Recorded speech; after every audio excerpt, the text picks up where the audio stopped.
You're listening to Wanna Coffee with Kai Alicia. And Adriana. Talking Random. sensible shit.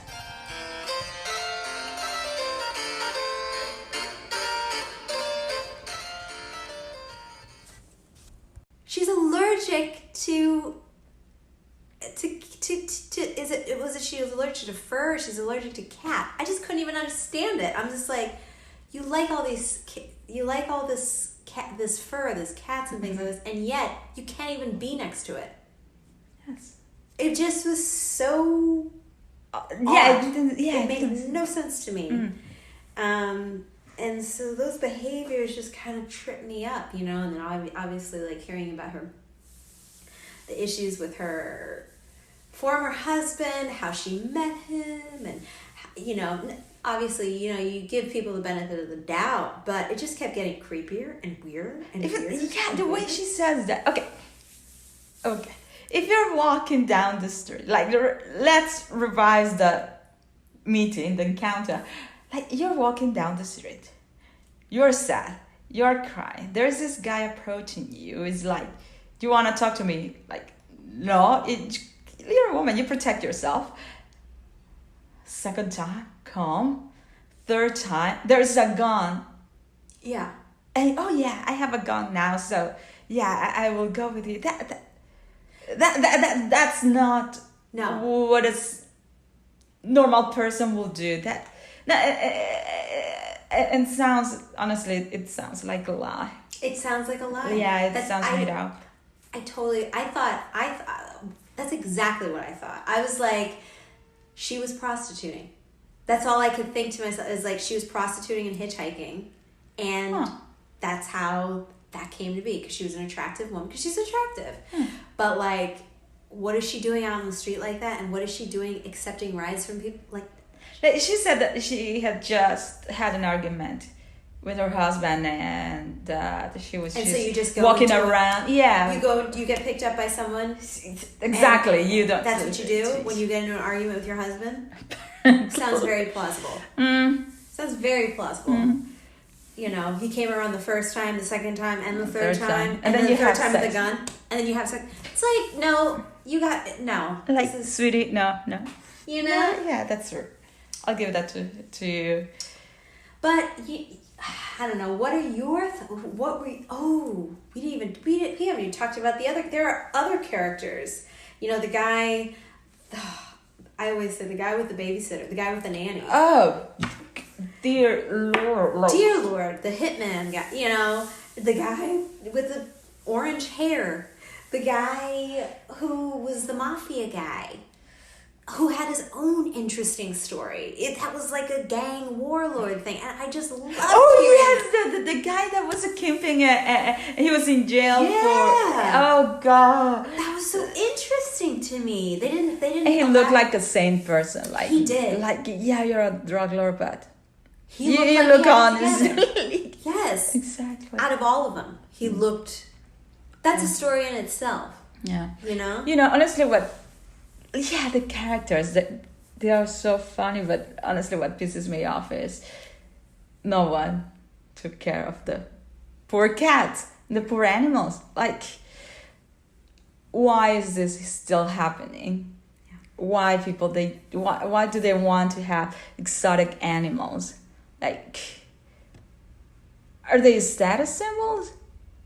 Do you think they're a better person for having an exotic animal? Like, the fact that you can afford it doesn't mean that you go get it and do it. So, yeah, I think that's such a good point. The documentary, it did a disservice to the poor animals. It did. Yeah, because no one is talking about, the quality of life. Why are they doing that? Or like they're being exploited and being killed or being sent God knows where. No one is talking about that. Everyone is talking about how crazy these people were. And it's good fun. I mean, it's good fun. It's really entertaining, but they should have done something more for You're right. the animals. That's such a good point. Because it was really sad. It was really sad because they're getting processed meat Even, you know what I mean? It's like, okay, they're being fed. But at that, they're getting, No. you can't tame. How can I have that? It's terrible. Yeah. It was terrible.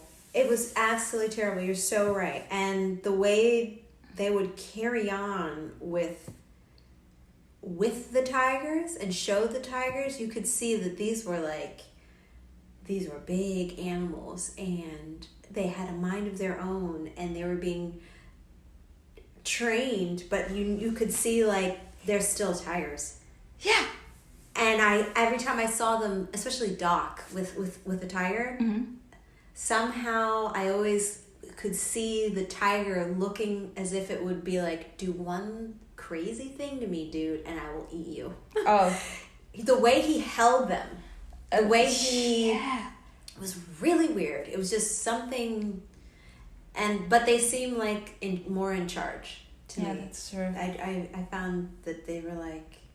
Yeah, for me, I was like, oh, I hope someone gets their arm ripped off or their legs. One of those guys, like, really sadly, the one that got hurt was someone that was actually good to the animals. Very good. But, yeah, one of these guys, like, you shouldn't be playing with that. Like, I don't understand why aren't there laws in the States, like, I mean, who has a lion or a tiger? I'm talking about like a tiny exotic parakeet or the guy with the lemur or like something that would be not dangerous but tiger. I know. How do other people get to those extremes? And what I'm afraid is that first of all, when they say, yeah, a cub is for $2,000, like, I will go straight away. Like if I had the money in the big house, like, can I have like 3 of them? Exactly, right? Me, a normal person, I wouldn't imagine that. Someone rich and eccentric can say, yeah, I can afford that. I can spend $10,000 in feeding an animal and have it in my backyard. So I wouldn't think that, like, people will get either. I don't see people saying this is bad. I see people being more interested and saying, oh, maybe once we drive by Oklahoma, we're going to go check these animals or,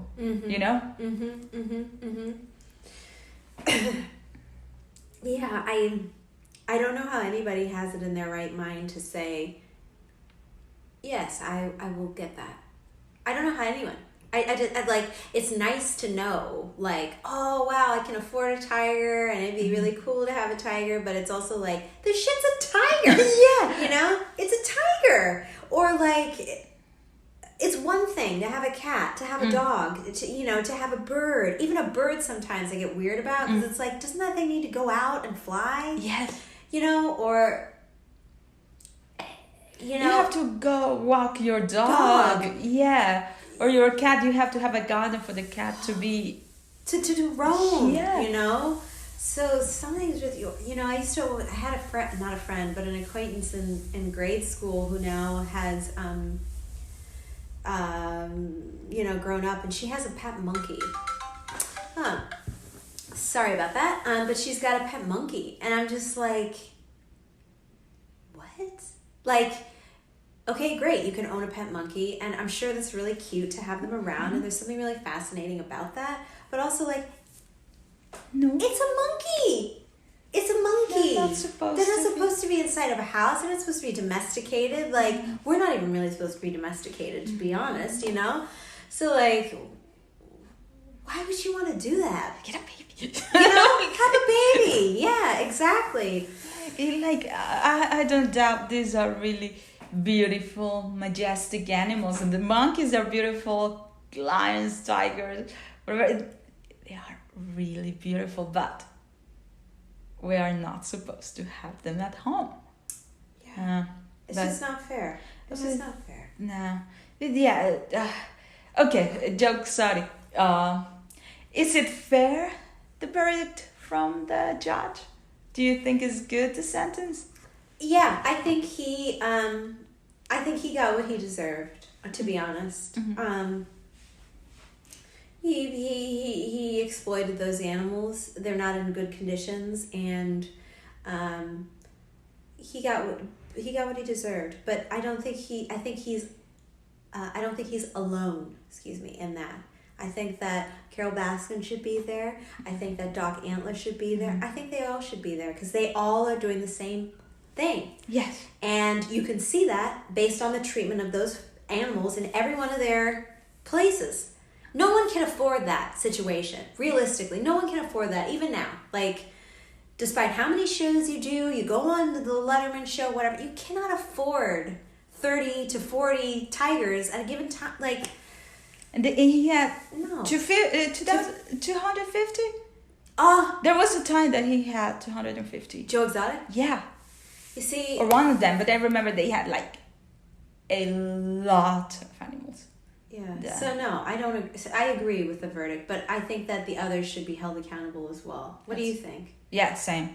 Yeah. Same. They all should be prosecuted and say, hey, you're not supposed to do that. Yeah. Yeah, and they should give all their money to have, like, a actual sanctuary for these cats. Yeah.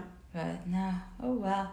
But yeah, poor guy. I mean, he's a victim of himself. He's a victim of himself. Yes. Like there's a time you say, like, please stop. You're not helping. Like, seriously, don't. And he's like, no, keep pushing. Like, okay, you're in the middle of. Okay, one question: where did they get the money? Like, because that's my thought exactly. It's like, I have no clue. Did he get out like a loan for his first like 2 tigers or something? Because he got sick. So it's like, how did you make any money? Like, what were you doing? Did you have money saved up? What was it? Was it because his brother died and he got did he get a settlement out of this? Maybe, but that wouldn't be enough.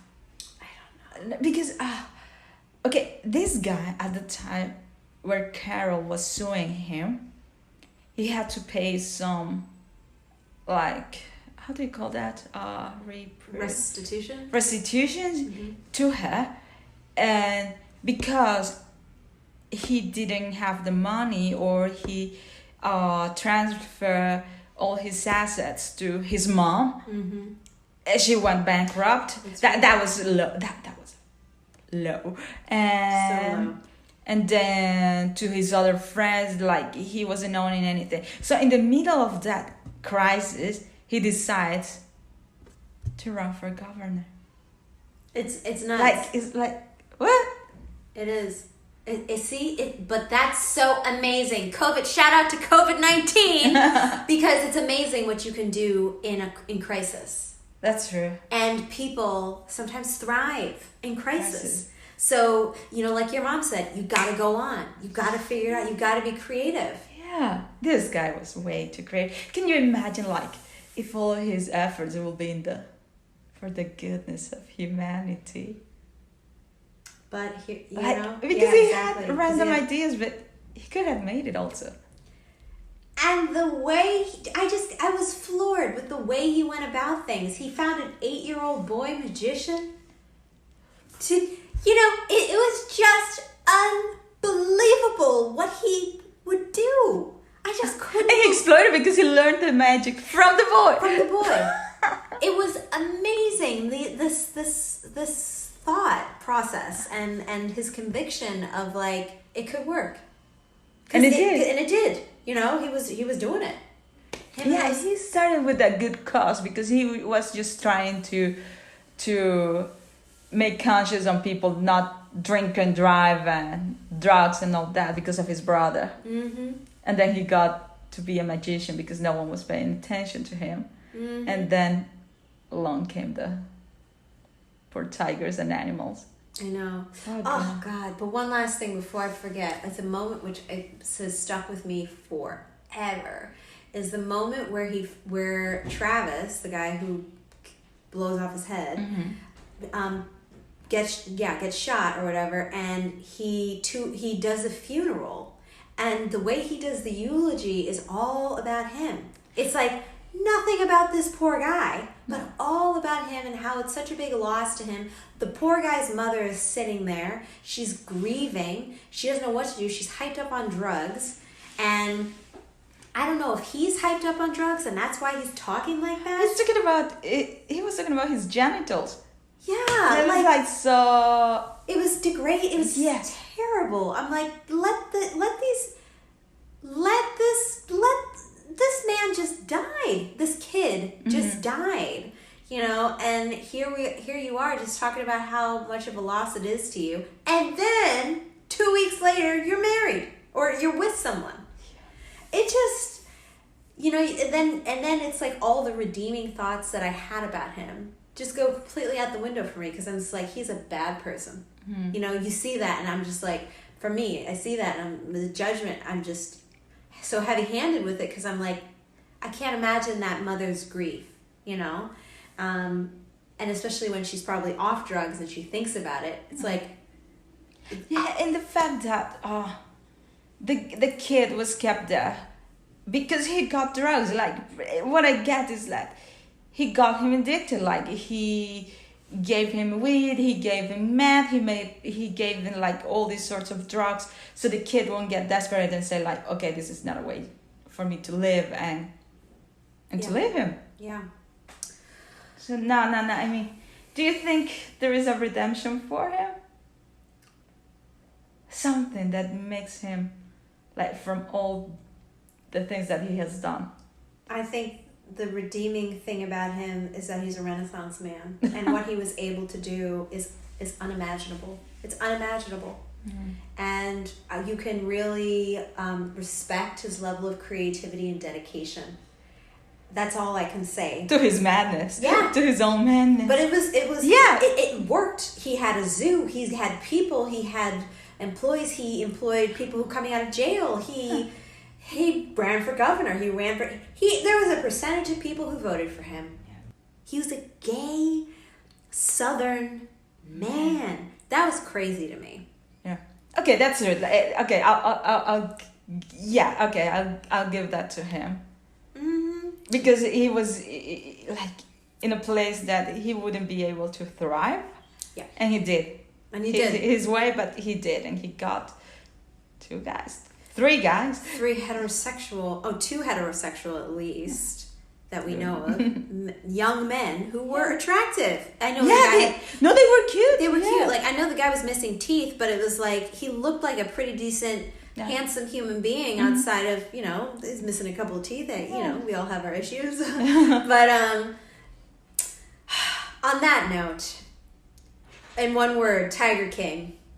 Madness. That's pretty good. That's pretty good. Thanks for listening. We want to know what you think. Send us your comments and follow us on Twitter and Facebook at #WannaCoffeePod.